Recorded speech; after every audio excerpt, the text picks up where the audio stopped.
What up, tube? What are we doing today? Got the Alfa right behind me. Nothing's wrong with it. We just got to get some stuff on it. It's got to go down. What does that mean? Let's check it. Well, we got one of the last pieces we're missing in for the Giulia right there. It's packed really well. BSPK wheels, forged. Let's open them up. They come very well sealed. Your little shower cap. You see there's actually a plastic ring right here that goes around the rim of the wheel. And there's your sneak peek. That's all you're getting. It's a little dusty. We've had this for a little while. We just haven't had the time. And now we got an open weekend, so we're going to install our Eibach lowering springs made by Eibach. 100% official. It came from them. Big thanks to Eibach. They sent these out for us to test out. We're going to put them on, drop the car a little bit, take some pictures, and show you the process. All right. It's very simple. Both sides are pretty much the same. It's a spring and shock separate. So we're going to compress this spring, pull it out, compress the new Eibach spring, and the Eibach springs are labeled RA, FA, RA is back. Both the rear Eibach springs are the same.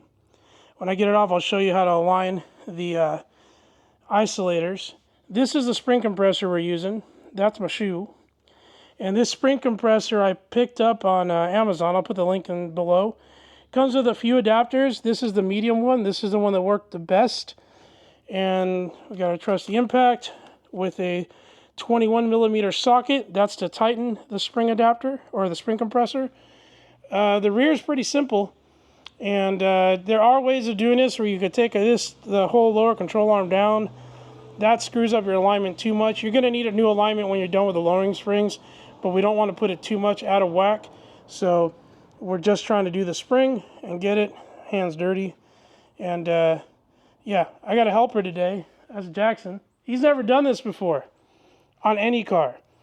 Is it on the spring all the way? Yeah. Nope, it's not. Oh.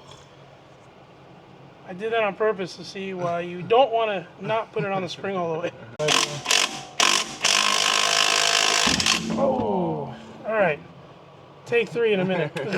But as you can see there, it's compressed. So it worked.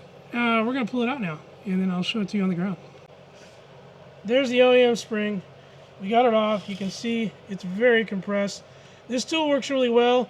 It's just how the coil was sitting on the bottom on the isolator that was preventing us from getting this one in.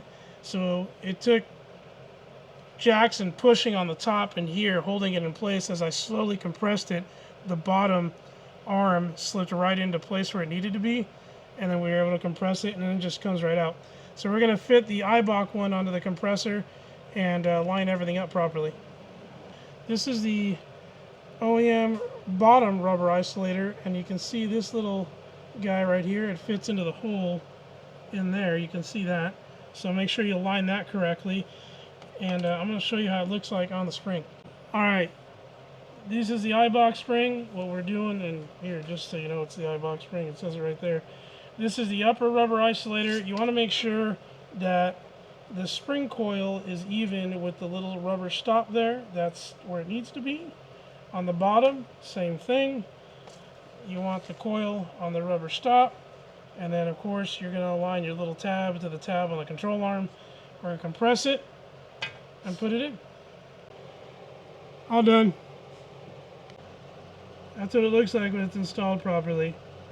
Both springs are in on the back. We're going to go to the front. That's a little bit more. We got to drop the entire shock. But, yeah. No, it's not that difficult. Honestly, getting the compression tool is definitely worth it. You're gonna, you might use it later. You may not. You can rent one, but the ones you rent are a pain in the butt. This one is the way to go. All right, we got to take the front springs off. To do that, we need to take off the entire shock assembly. So there's 3 screws or 3 14 millimeters on the top, which are your strut mount bolts. There's this one right here. This is your upper control arm ball joint bolt. This needs to be removed and separated so we can drop the arm down, and that'll allow us to lift this up and clear this out. We also need to disconnect all the sensors, the brake wear sensor, traction control sensor, everything. So it's all out of the way. All right, we're going to do that, and we're going to get back to you. Just remember, this is a Torx. This uses a 16 wrench, but I don't have one because 16 doesn't come in any set that I've ever owned. 5/8 works great on this. This is a Torx. This is a T40 Torx that goes into here. This holds your sway bar in place so it doesn't spin, and then you can torque it down or lock it down with that 5/8 or 16 mil. I'm using a ratcheting wrench. Use an open-end wrench, probably not. Box end would be better. This is an E-socket. If you look at the shape, it's an E-socket, and that E-socket is going to, I'm trying to focus up on it, there you go, E-socket.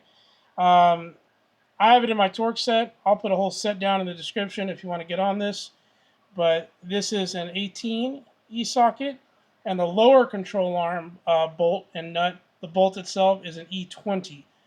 You cannot use anything else. It has to be an E-socket. Damn, my hands are dirty. All right, it's off. This ball joint separates from the arm here, and then we're just disconnected some of the sensors here so you can clear it out. I have the lower arm supported by a jack stand, but you're going to move the jack stand, lower the arm, push it back, lift, turn, pull out. Very simple. We have our shock and spring assembly on the ground. That is our spring compressor right there. So we're going to compress it. We're going to use, and I'm going to show it to you when I get to it, a strut socket so we can properly remove the upper top hat without having to put vice grips on the piston itself, because you don't want to do that. You have always a good chance of ruining that. We're going to mark this here, here, and here. I'll make that a little bit more pronounced. It's just a grease pen. Why? So when you go back to align and lock everything down, you know you're in the right direction. This goes into the car facing you, and then the bottom will align. Just a little way to cheat. Make sure you're doing it right and not messing it up on the way back in, so you have to recompress and do it all over. Alright, so sorry for the sound. Sorry for the sweaty arms. It's hot in Texas, as always. Almost done summer, but you see we're compressing it. We have this loose, so we know we have all the tension off the spring. We have a 16 millimeter strut wrench or strut socket that allows you to put on this case a 9 millimeter onto the top of the Alfa Romeo stock shock to hold this in place, so that way you can undo this bolt without having to vice grip the piston arm on the shock itself. So I'll leave a link in the description for this guy. It's not a very expensive tool. They come in different sizes. Every car is a little different, but this, in my opinion, is a proper way to do it. Some JDM cars have an Allen head on the top, allows you to put an open box end wrench on here with an Allen head key, or a pass-through socket, which also works with an Allen head key on it. But in this case, that's what we're doing. Now we have to go find a 9 mil because the ones we got are a little bit too big. Put it on that bottom one. Hold it now, I think. Alright, let go of it.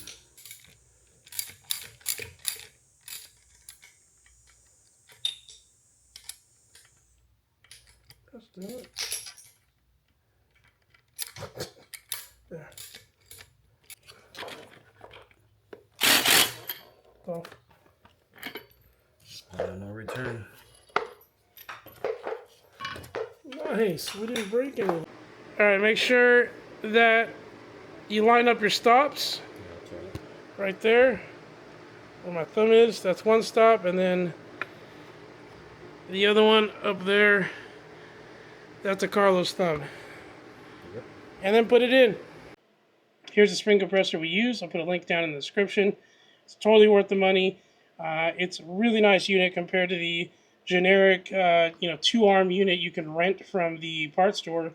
If you can use that one, I'm not sure it'll fit up in here how we did it, but that's how we did the rear. Your strut tower bolts, according to the sheet that I'll put at the end, torque down to 19 foot-pounds. And if you remember when you took them off, they weren't that tight. So they're not super tight. They just, I guess, 19 foot-pounds. So don't forget to lock those down after you do it. I usually do it at the very end. I'm going to leave my strut tower off so the alignment guys can get to these bolts a little easier. And then I'll put them back on when I get back from the alignment shop next week. All right, it's all in place. Springs seated properly, torque down properly. I'm going to leave a set of torque specs at the very end of this that I got off the forums, the Alfa Romeo forums, that came from supposedly the book out of Italy, and I have it converted from the European specs to foot-pounds. And nothing's torqued down yet other than the actual shock and spring assembly. Got to torque our sway bar down and our upper bolt and our lower bolt, so the upper ball joint and the lower control arm bolt all has to be torqued in, and then we're done. So I'm going to go ahead and do that. I'm not going to bore you with that. I'm going to torque this down, and then we'll be taking it to our alignment shop and getting this set in to as close to factory specs as possible. Again, these are the Eibach springs, the only ones they make. I'm going to put right here on the spec sheet what it lowers. I did not measure before and after. I am sorry. I got really busy with stuff and I totally forgot. But it's supposed to drop the car what I just put up there, and I can't remember what it is. So it's in writing. And I have a before picture, and I'll take an after picture, and you guys can see what it looks like